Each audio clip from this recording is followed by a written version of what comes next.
Ada satu dokumen penting yang harus dipunyai Cindo era Orde Lama dan Orde Baru. Namanya adalah SBKRI, yang mana sekarang ini sudah dihapuskan ya. Beruntunglah generasi muda yang tidak harus mengurus SBKRI ini. Kenapa kok dihapuskan? Karena SBKRI ini dianggap sebagai bentuk diskriminasi negara terhadap kelompok minoritas, terutama adalah etnis Tionghoa. Buat teman-teman generasi muda yang hoki karena nggak harus ngurus SBKRI ini, tapi ya jangan menutup mata dong, minimal tahulah itu apa itu SBKRI. Nah, di video ini tak kasih tahu SBKRI itu apa. Tajaniho, namaku Intan, selamat datang di channel aku Dynasty. Baju yang Intan pakai ini gambarnya Hua Tuo. Dia dokter terpinter di zaman 3 negara. Teknik pembiusan dia yang nemuin, teknik bedah dia yang nemuin. Intan pernah bahas tentang Hua Tuo. Kalau teman-teman pengen tahu ceritanya Hua Tuo, ini nih linknya. Di deskripsi juga sudah Intan taruh. Yang Intan pakai kan polo shirt. Ada juga yang varian t-shirt. Bisa diorder via Tokped sama Shopee. Yang linknya ada di deskripsi. Open PO sampai tanggal 10 Agustus, tapi ini nggak ready stock ya guys ya. Selain gambar Hua Tuo, ada juga custom marga. Teman-teman bisa custom marga sesuai marganya teman-teman. Untuk custom marga itu ada yang efeknya glow in the dark, ada yang efek rainbow, jadi kalau kena sinar itu keluar efek lembayungnya itu keluar. Ada juga yang efeknya itu emas bersinar. Selain custom marga, ada juga tokoh-tokoh Tiongkok lainnya seperti Konfusius, Hakim Pao, Kera Sakti, Kaisar Tiongkok pertama Qin Shi Huang, tokoh Samkok juga lengkap mulai dari Guan Yu, Zhuge Liang, Cao Zhelong, 3 bersaudara, 5 jenderal macan, sampai antagonisnya Liu Bu dan Cao Cao juga ada. Okay, let's start!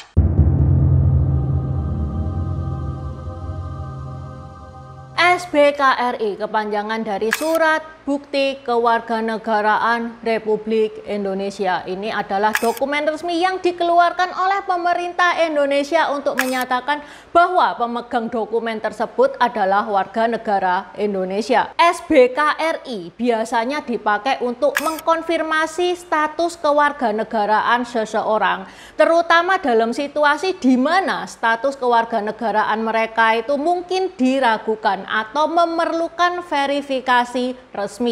SBKRI ini hanya diberikan kepada warga negara Indonesia keturunan, terutama keturunan Tionghoa, karena keturunan Tionghoa di Indonesia banyak banget. Kepemilikan SBKRI ini adalah salah satu syarat yang harus dipenuhi seseorang untuk mengurus berbagai keperluan seperti KTP, masuk sekolah, paspor, pemilu, nikah, sampai meninggal dunia. Dengar-dengar memang ngurus SBKRI ini susah, banyak dimanfaatkan oknum-oknum untuk memeras. Kalau papa mamanya Intan dulu ngurusnya pakai calo, karena ngurus sendiri itu hampir tidak mungkin. Sudah dipersulit, buang-buang waktu, makan hati pula. Itu satu kertas biayanya setara dengan satu sepeda motor, bahkan lebih. Loh, soalnya papanya Cik Intan ngurusnya pakai calo, ambil batinya kebanyakan itu calonya. Ya zaman dulu tuh beda ya sama zaman sekarang. Zaman dulu itu ngurus surat-surat itu susah, dipersulit sana sini. Sekarang pemerintah Indonesia itu sudah banyak ngasih kemudahan. Itu yang pertama. Yang kedua, apakah calonnya untung banyak? Ya namanya calo, tentu saja dia ngambil untung ya, kan kita pakai jasanya dia. Kalau dibilang dia untung banyak, belum tentu loh. Soalnya calonnya itu bilang dia juga ngasih pelicin ke oknum-oknum yang ada di dalam. Makanya SBKRI itu mahal dan hampir tidak mungkin untuk diurus sendiri. Susi Susanti loh guys, dia yang lahir di Indonesia, yang bokap nyokapnya WNI. Dia ngurus SBKRI itu sejak tahun 1988. Keluarnya itu baru tahun 1996. Padahal Susi dalam rentang tahun 1988 sampai 1996 dia sudah menyabet banyak prestasi yang mengharumkan nama Indonesia. Salah satunya dia meraih medali emas di Olimpiade Barcelona tahun 1992. Dan kalau Intan nggak salah ingat, kayaknya di Indonesia ini baru Susi Susanti doang ya yang menyabet medali emas untuk tunggal putri. Belum ada ya? Atau mungkin kalau Intan ketinggalan update bisa dikomen di bawah. Mungkin sudah ada yang menyabet medali emas untuk tunggal putri badminton. Itu yang Susi Susanti guys. Apalagi yang rakyat jelata, iya kan? Bahkan ya Susi Susanti itu ada sharing ke Kompas. Dia menceritakan ada seseorang yang meninggal karena tidak bisa berobat ke luar negeri karena terkendala SBKRI. Obat yang dibutuhkan orang ini cuman ada di Singapura dan Tiongkok. Tak ingatkan sekali lagi ya, ngurus paspor pakai SBKRI. Intan juga pernah ngebahas Tong Xinfu. Dia adalah pelatih badminton tunggal putra. Salah satu anak didiknya itu Alan Budi Kusuma. Pada Olimpiade badminton di Barcelona tahun 1992, juara 1 sampai 3 tunggal putra itu guys diraih Indonesia semua. Yang mana itu semuanya adalah anak didiknya Tong Xinfu. Tong Xinfu ini tidak bisa terus ngelatih karena terkendala SBKRI. Tong Xinfu itu ngurus SBKRI itu dipersulit, suruh pindah agama, diiyai sama Tong Xinfu, habis duit banyak, tetap saja SBKRI-nya itu tidak keluar. Ya udah, karena tidak boleh jadi warga negara Indonesia, akhirnya Tong Xinfu ke Tiongkok ngelatih badminton di Tiongkok. Tahu yang dia hasilkan siapa? Lintan, Cao Yun, Fu Haifeng. Buat teman-teman yang hobi badminton pasti tahu banget. Lintan itu tunggal putra yang sering nangkring di nomor 1 dunia. Begitu juga dengan Cao Yun dan Fu Haifeng. Dia pemain ganda putra yang juga sering nangkring bertahun-tahun di nomor 1 dunia.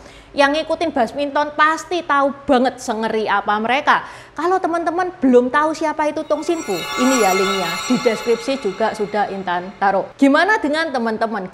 Apa teman-teman ada yang pernah ngurus SBKRI? Pengalamannya kayak gimana?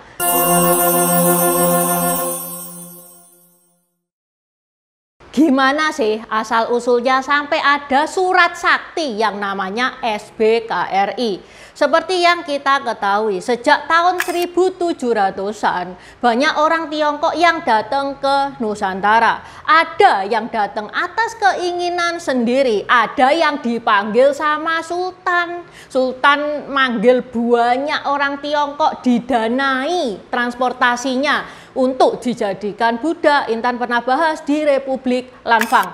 Ini linknya di deskripsi juga sudah Intan taruh. Itu yang dipanggil sama si Sultan itu ya. Nah, lambat laun ya semakin banyak dong etnis Tionghoa yang berada di Indonesia karena ya mereka beranak pinak juga. Mao Zedong, pemimpin Tiongkok pada saat itu, dia menetapkan status kewarganegaraan ius sanguinis, yang mana orang Tiongkok yang punya keturunan Tiongkok, darahnya darah Tiongkok itu adalah warga negara Tiongkok. Sedangkan Indonesia menetapkan status kewarganegaraan ius soli, yang mana yang lahir di Indonesia ya warga negara Indonesia. Nah, ini ngebikin pemerintah itu bingung. Sekian banyak etnis Tionghoa yang ada di Indonesia ini warga negara asing apa warga negara Indonesia? Meanwhile, kebanyakan etnis Tionghoa yang ada di Indonesia kepengennya jadi warga negara Indonesia supaya bisa mendapatkan hak-hak sebagai warga negara Indonesia. Terus gimana dong solusinya? Pada tahun 1955 ketemuanlah Chou Enlai, Menteri Luar Negeri Tiongkok, dan Menteri Luar Negeri Indonesia Sunario membahas hal ini dan terjadilah kesepakatan kewarganegaraan ganda. Terus Indonesia mikir-mikir lagi ya, dia nggak srek sama status kewarganegaraan ganda. Nggak lama kemudian dikeluarkanlah UU tahun 1958 yang menegaskan bahwa orang Tionghoa di Indonesia itu disuruh milih mau jadi warga negara Tiongkok atau warga negara Indonesia. Dikasih batas waktu sampai 1962.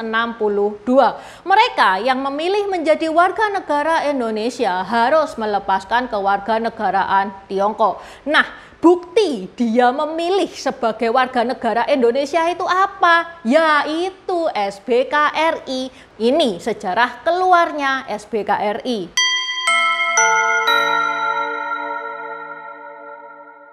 Teorinya, etnis Tionghoa yang lahir tahun 1962 dan papa mamanya sudah mengurus SBKRI. Otomatis anaknya nggak usah ngurus SBKRI. Teorinya kayak gitu, tapi Susi Susanti kelahiran tahun 1971 ya disuruh ngurus SBKRI. Well, mestinya banyak etnis Tionghoa yang mau ngurus SBKRI ini, tapi di lapangan mereka itu dipersulit dan diperas. Ya kalau ada duit ya bayar, kalau yang nggak ada duit gimana? Nggak bisa dong ngurus SBKRI. Ya bisa, mungkin sulit ya. Siapa tahu meskipun ada Tionghoa miskin, tapi dia itu kenal sama orang dalam, sampai dikasih SBKRI gratis, cepet, itu ya ada juga. Pernah tuh pada tahun 1959 ada peraturan PP 10 yang membatasi kewirausahaan etnis Tionghoa. Intinya ngelarang etnis Tionghoa itu untuk dagang di wilayah yang setara kabupaten.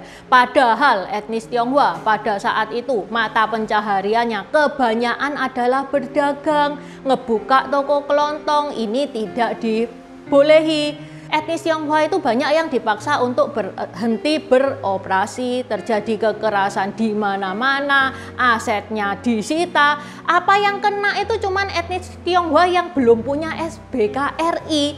Ya enggak sih, pokoknya mata sipit ya kena semua. Bentrokan itu terjadi di mana-mana, sampai Tiongkok itu turun tangan guys. Dia mau mendatangkan kapal buat mengangkut warga Tionghoa yang disolimi di Indonesia ini. Padahal pada saat itu Tiongkok itu kondisi keuangannya itu ya ndak bagus-bagus amat.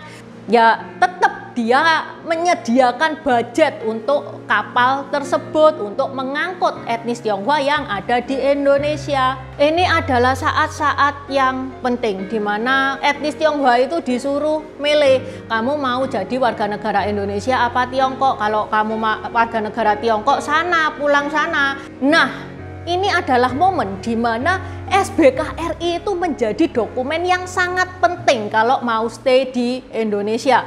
Intan setengah tahun lalu sudah ngebahas program pulang kampung ini linknya di deskripsi juga sudah Intan taruh. Ini video yang baru setengah tahun Intan upload dan yang nonton sudah 230.000. Terima kasih banyak. Ini nggak akan bisa sebanyak ini kalau teman-teman tidak bantu share. Ya memang ini pengalaman pahit ya, tapi kita perlu tahu. FYI ya guys ya, videonya Intan pulang kampung itu sumbernya dari Tiongkok loh. Di Indonesia ada, tapi sedikit banget. Nah kalau di Tiongkok itu juga ada kesaksiannya orang-orang yang dibawa ngangkut kapal itu, dia itu cerita gimana perjalanan mereka. Kalau teman-teman belum nonton, tak saranin untuk nonton.